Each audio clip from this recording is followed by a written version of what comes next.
USC's Makai Lemon is one of the best wide receivers in the NFL draft, with the traits and upside to become a number one wide receiver in the NFL.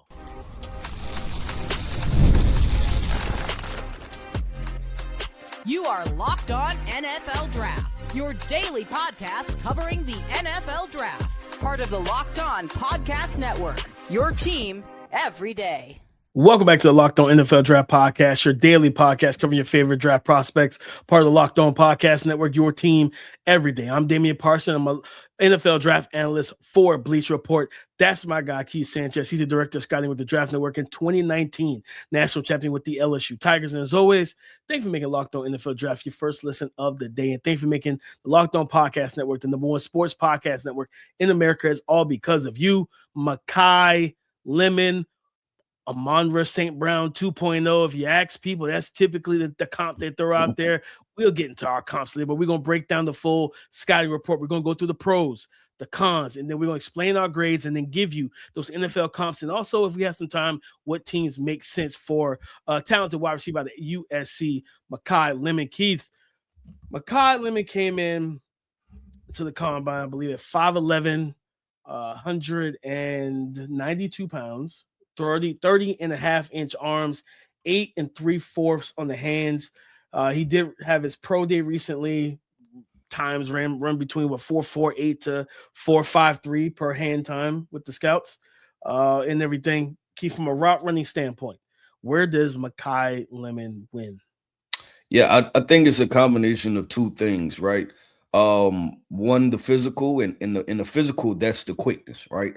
He's quick in his release, right? He's quick at the top of the route stem, right? Being able to create separation. And then the other part is not a physical, but it's a mental, and that's the route running IQ, right? And both apply when you talk about the different situations that you're positioned in as a wide receiver, right? Meaning that the quickness, right, and his release and the quickness at the top of the route stem, that's going to apply in man-to-man coverage, right?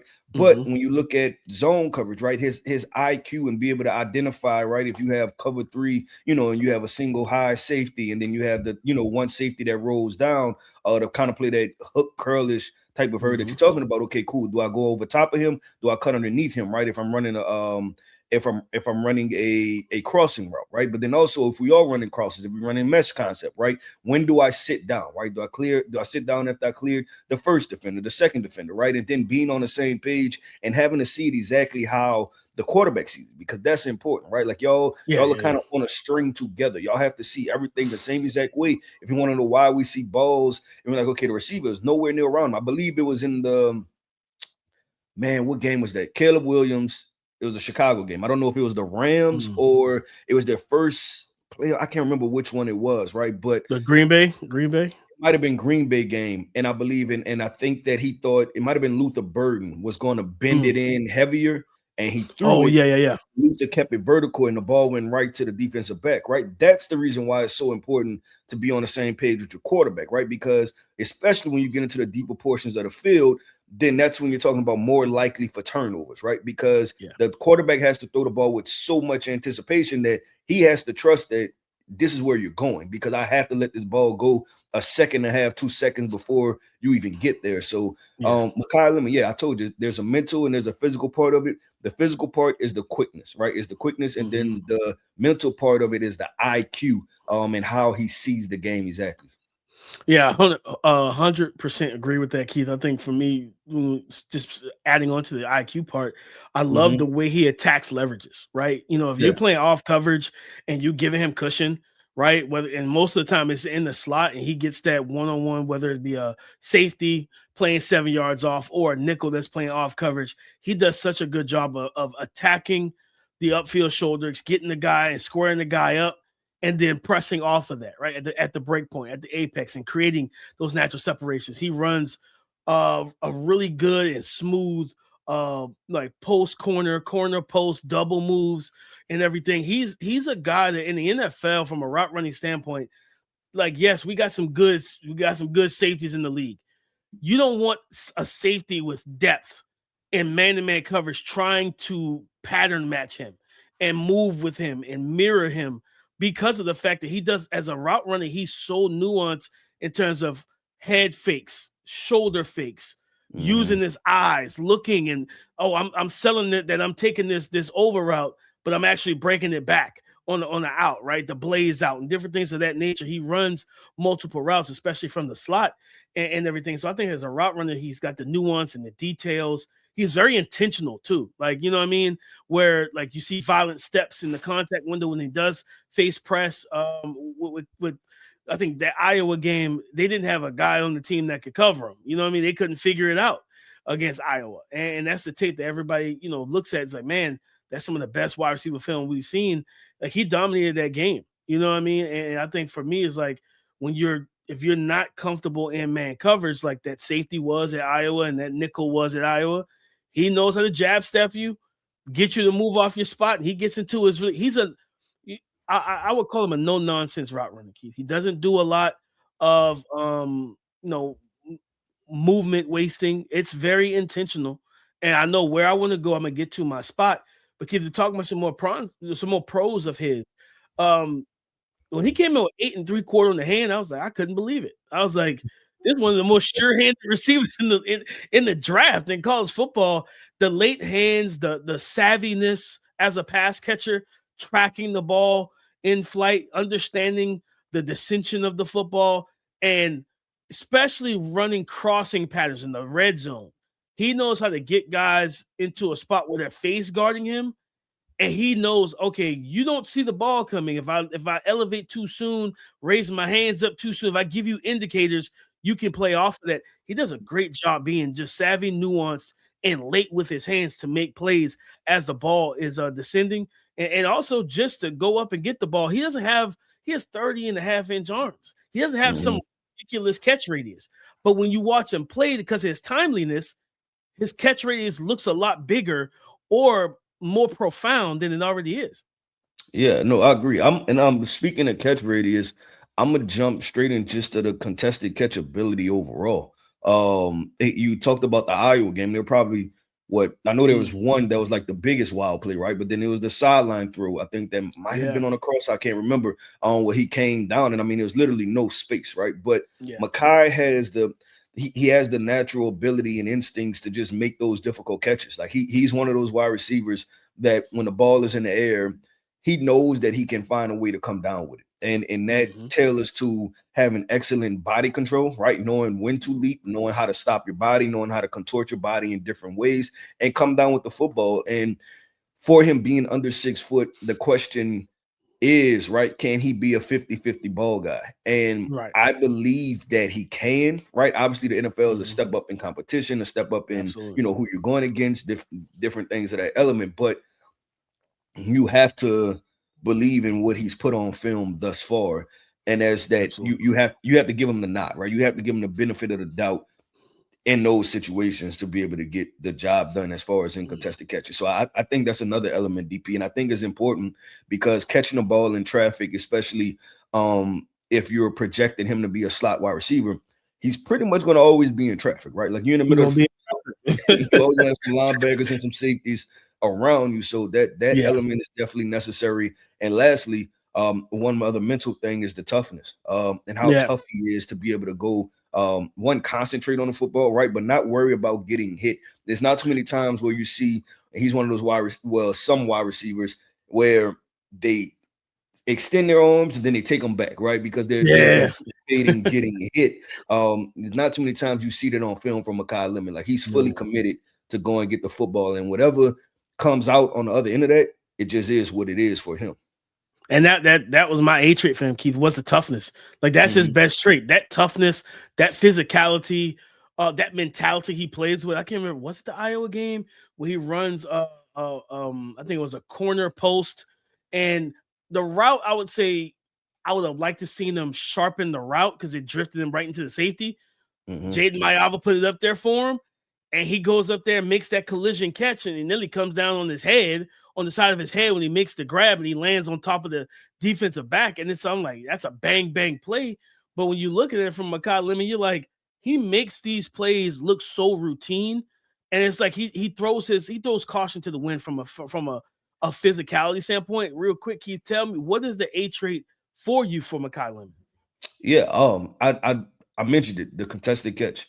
And that element and tied to the toughness, to me, that's the A trait for him, that you feel best about it translating, right? Like the instincts tied to the contested catch ability, tied to the toughness. I think you feel good with that being like a baseline foundation of who Makai Lemon could be in the NFL. But DP, let's do this, man. You know, we always look at both sides of the report, right? When you're talking scouting reports, we looked at the pros, we discussed the pros. Now it's time to transition. Let's talk about the concerns of Makai Lemon, right? Because he's also a prospect that people feel multiple different ways about, right? Some people love him, some people have glaring concerns about him. So let's discuss the concerns and then let the people decide how they feel about Makai. Let me talk about the concerns coming up next. College basketball is nonstop. Big games, tight spreads, momentum swings every single night. From early tip-offs to late night West Coast shootouts, there's always action on the board. And now FanDuel is giving you a way to turn that energy into even bigger potential wins with a college basketball parlay profit boost. You can build any college hoops parlay you want, rivalry games, ranked matchup, whatever fits your read. You can mix spreads, totals, and player props to match how you see the slate playing out. Look at the odds around your favorite team if they are still within the season. Go safe, go bold, or ride with the team you've been following all season long. Is your parlay your style, now with more upside behind it? Head to FanDuel.com right now today to get started. Again, head to FanDuel.com to get started. That's FanDuel.com. FanDuel, play your game. Breaking down the concerns for USC star wide receiver and Biletnikoff winner, Makai Lemon. That's what we're getting into next, guys. But join the Everydayer Club now with the code MARCH and get your first month free if you sign up before the NCAA tournament tips off this Thursday. You can compete with us in our men's and women's bracket pools on Discord. The winner in each will get $100 in Locked On merchandise. The rest of us can commiserate in the members-only chats as our brackets are blown up. And as a member of the Everyday Club, you get an ad-free version of this podcast. Again, it's all free for a month with the code MARCH at LockedOnNFLDraft.supercast.com. Keith, concerns for Makai Lemon. I go straight to the athletic profile. And it's not, so I feel like I believe watching this film, he has short area quickness, good short area quickness, in and out of his breaks at the line of scrimmage when he does want to hit you with intentional lateral movements at the line of scrimmage against press. I don't have a problem with that. I think he's good there. It's the instantaneous explosiveness. Do you have that instant juice, that first step? We always talk about first step quickness from a pass rusher standpoint. As a receiver, do you have that first step quickness off the ball to where you can threaten guys vertically against tight man-to-man coverage, right? Because we talked about it in the first segment. Yeah, you get the double moves and the different routes against cushion, but when a guy crowds your space, like, don't get me wrong, he had some moments where he was able to shake away from Leonard Moore versus Notre Dame, but there were a lot of reps of Leonard Moore clamped him. You know what I mean? And it was just like, I'm a long, good athlete, long-limbed. I'm a physical guy. I'm going to crowd the space and not give you much to work with. What is his counters in those situations athletically? I don't know if he has a lot in his bag from an athletic standpoint. I get it. Again, 4.48 to 4.53. We don't actually have a 40 time. That's an actual set time for him that we can lean on, but and everything. But that's one of my biggest questions with him is, are you going to be able to run past man coverage in the NFL, right? When you see a Brian Branch, you play a Detroit Lions. When you see some of these top nickels in the league, can you threaten these guys vertically on a consistent down in and down out basis? Yeah, I mean, the Trent McDuffies, the Kyler Gordons, right? Like some of these guys that we've discussed recently, the Devin Witherspoons, right? Just in with the NFL putting a emphasis on the nickel position, right? Like understanding how important they are to the structure of the defense, both in the run game and in the passing game. Dear God, if you see Nick him and Worry with the Seahawks, right, and you like, yeah, you're not outrunning that guy. You know what I mean? Yep. No, so I'm with you, and I think for me, right, it's the you talked about the instantaneous explosiveness, right? The initial explosiveness. I kind of worry maybe even more about once we get into the 15, 20 yards in those press man situations, right? Like, will you be able to separate, or will they be able to just run with you stride for stride, right? Like if we playing man and you have a vertical route, can they just run with you stride for stride, especially those corners that are disciplined, right? Like that have good discipline, that are, just high end. We're talking about the Christian Gonzalez's, the Derek Stingley's, the Surtans, right? Like just these really good corners where you be able to separate. And so with that being said, DP, I think we have very similar concerns, right? And it's tied to his athletic profile and being able to separate vertically. Does that put Makai Lemon in a box for you? And then if it does, right, then where do you put this? Like because he's one of those prospects, DP, that I'm trying to I'm about to try to use a big word, extrapolate, right? Extrapolate what he's doing in college and translate that to the NFL, and how the success will be.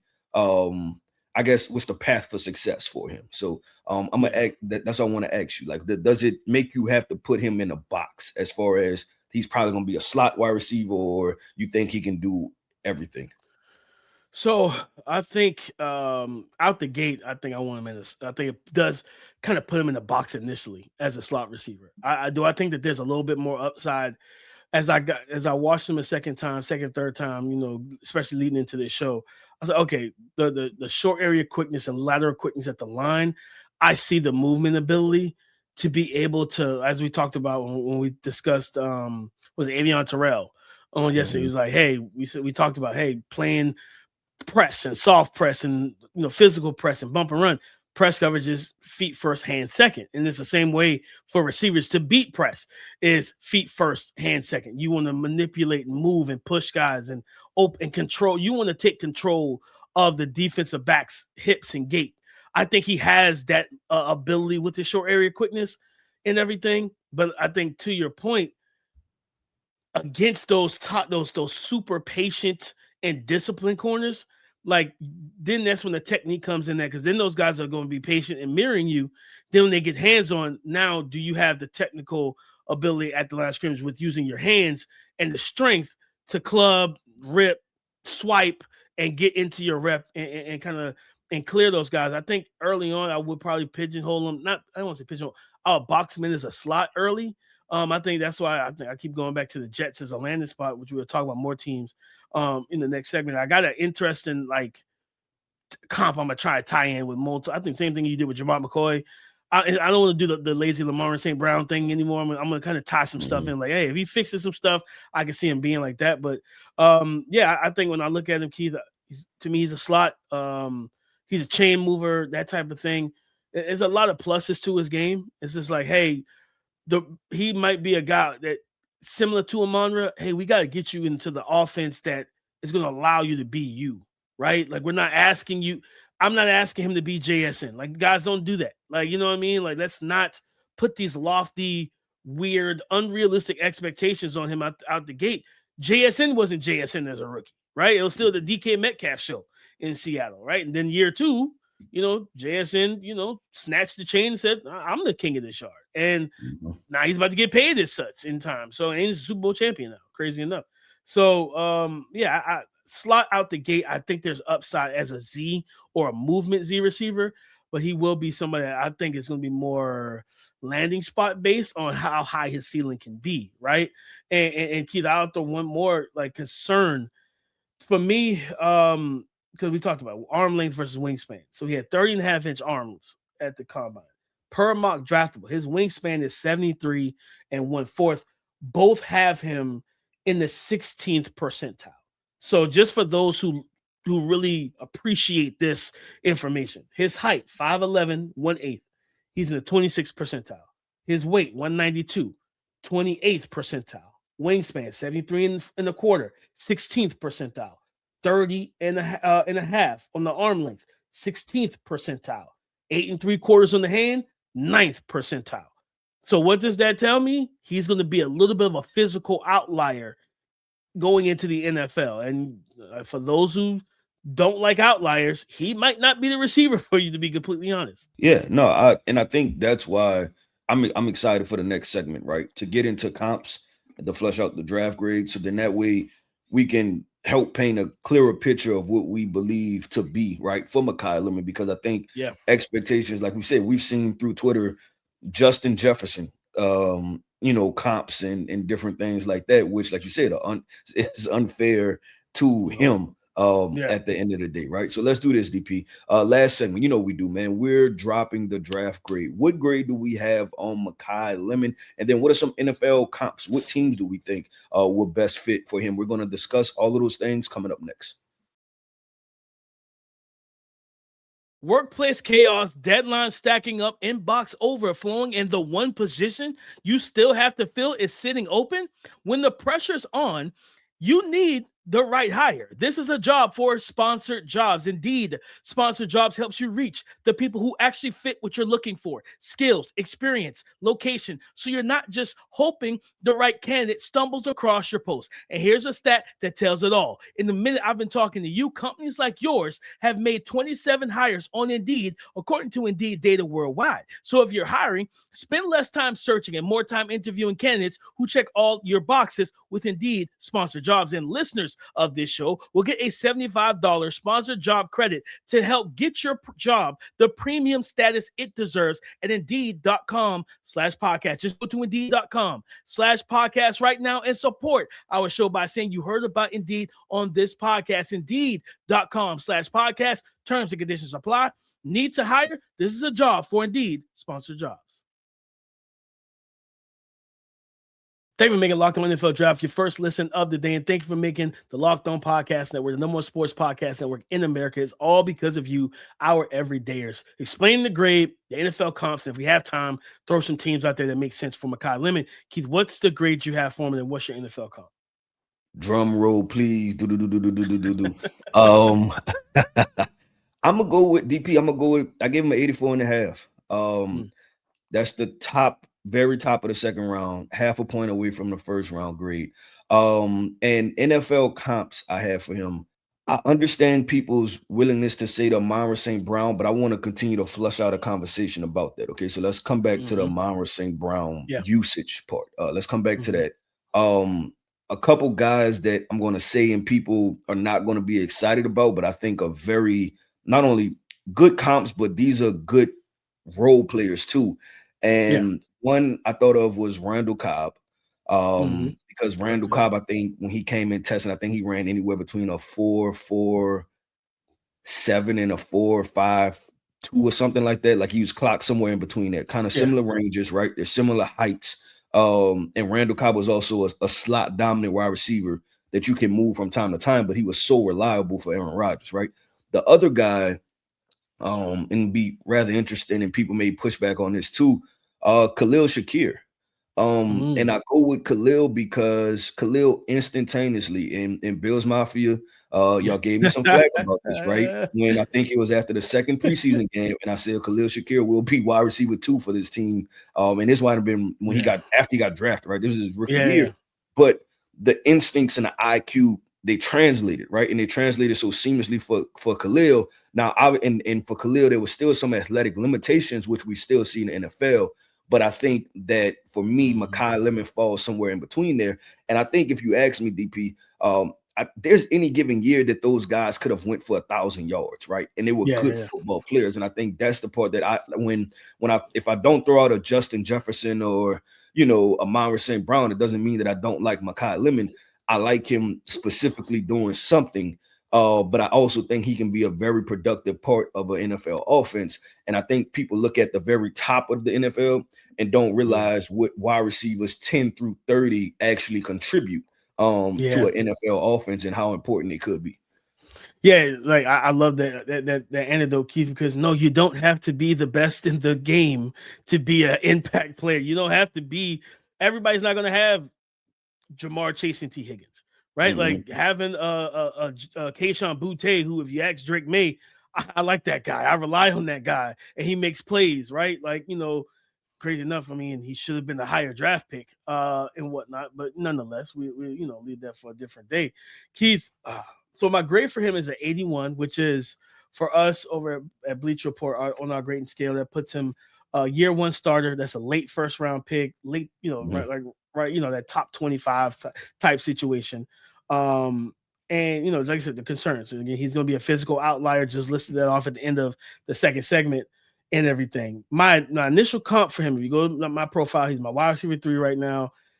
Shades of Golden Tate and Amon-Ra St. Brown. That was my initial comp for him. But I want to flush this out, Keith. I want y'all listen. I don't want y'all mind to stick the Golden with me. Tate one. I actually like the Golden Tate one too. I think Golden Tate was probably more explosive coming out than he was vertically. But I want to take y'all on the journey. So stick with me here. So I thought about let's see. I thought about where he could, like, if I said, all right, like watching the last one, I was like thinking about him as an outside receiver and how he could be successful. It's the nuance, the details, savviness, all of that, right? And there was a guy that came to mind, and I had to go back. I had to go to Mock Draftable and look him up. 5'10", 186 pounds. He had 31 inch on the arms, 9 inches on the hand. He ran a 4.56. He had a 33.5-inch vert. I think he had a 10.5 broad. We don't have 3 cones for Makai and everything like that. Mm-hmm. And that was Antonio Brown, Keith. And the reason why that came to mind, because I was like, Antonio Brown wasn't this otherworld athlete. He didn't have the longest arms. He was himself an outlier. And I remember watching him at Central Michigan. That's a core memory for me and my younger brother. We would literally sit there and just watch some of those 12 noon ESPN games back before they cared so much about putting all the big fish in all these the prime time situations like early afternoon. I remember watching Antonio Brown at Central Michigan. I'm like, hey, this dude's pretty good. You know what I mean? Like, but he plays Central Michigan. We see how it plays out. But when you watch Antonio Brown, he's probably one of the more nuanced wide receivers that we've seen come into the NFL. The tempo, the short area quickness, the suddenness, how he can lull you to sleep early in reps, but then also the usage of his hands and his footwork to be able to win on the outside. And I was like, if Makai Lemon, I'm not saying you go call up Antonio Brown. I don't know what Antonio Brown's doing with his life. I'm not saying you do that. DP, you gonna have to flush this thought out. I ain't saying you go call Antonio Brown and you try to follow that footstep. What I would say is study from afar, watch the film, work, hit the practice field, work on the game, because that's what allowed Antonio Brown to live on the outside. Because Keith, be honest, if Antonio Brown came out today, people would probably look at him like Makai and say, let's put him in the nickel. Let's put him in the slot, right? Antonio Brown was great after the catch. He was a good vertical receiver. They even threw back shoulder fades to this dude. You know what I mean? Mm-hmm. That connection between him and Big Ben was otherworldly when in his prime. So I'll just, again, Amon-Ra St. Brown is my initial comp, but I'm like, if he were to develop fully on the outside, could he be an Antonio Brown type of player where he breaks he's a true outlier. He's not going to match up speed, size, length, wingspan, but somehow he still is able to get it done. That DP, I have to be honest with you, bro. You came off the top rope with that one. I was not expecting Antonio Brown. I was trying to think of all different wide receivers.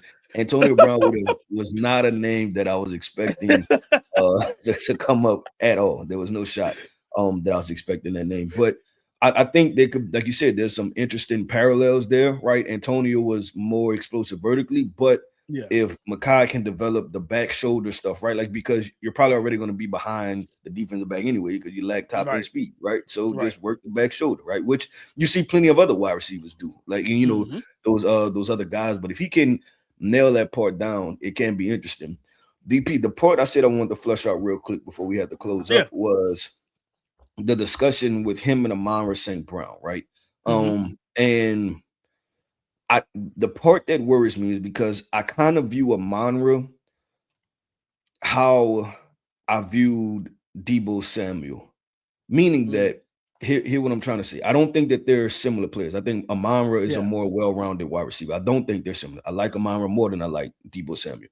But hear what I'm saying. Year after year, people try to draft the next Deebo Samuel, right? And what happened was Deebo's role became carved out because he was playing in that system, right? There's probably 25 other systems that Deebo Samuel doesn't get the amount of running back touches, right? Like, they just don't have that as part of their system.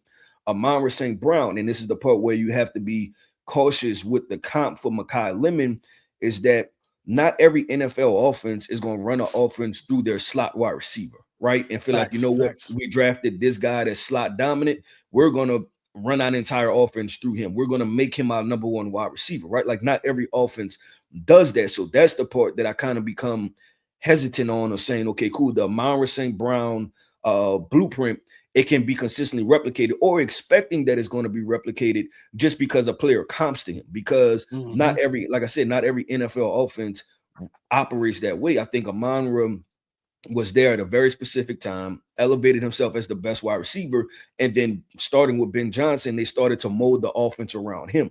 Every offense may not do that, right? And so that's the part that'll give you a little bit cause for pause, and I just don't want the comp to just go in that manner, I guess, just because of that, right? Because Amon-Ra's a very it's a unique situation, great situation, but it's a unique situation.